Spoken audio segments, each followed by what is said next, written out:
I'm going to go back to Paige for a second here. Paige, Yep. how do you evaluate deals? How can you tell a good note versus a bad note? What do you do for due diligence?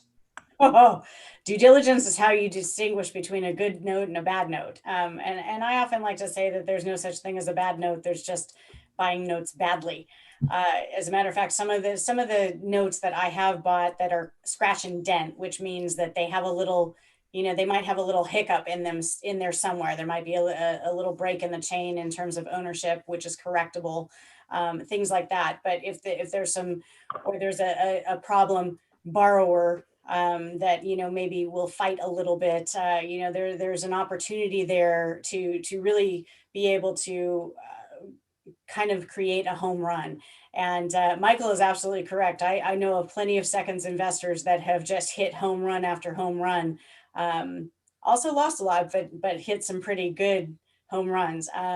So in terms of evaluating a note, there's a lot of criteria that goes into the evaluation of a note prior to its purchase. So in terms of note investing, I like to call it very front end loaded. That's where you're going to spend the majority of your time, uh, is doing your due diligence and knowing the questions to ask.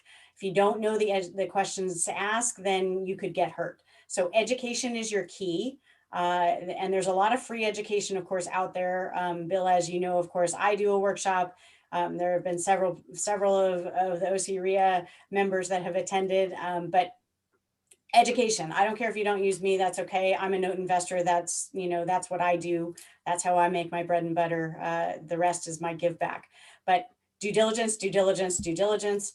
And just make sure that you garner as much possible information about that note as you can, because that gives you strength and helps you to mitigate your risk.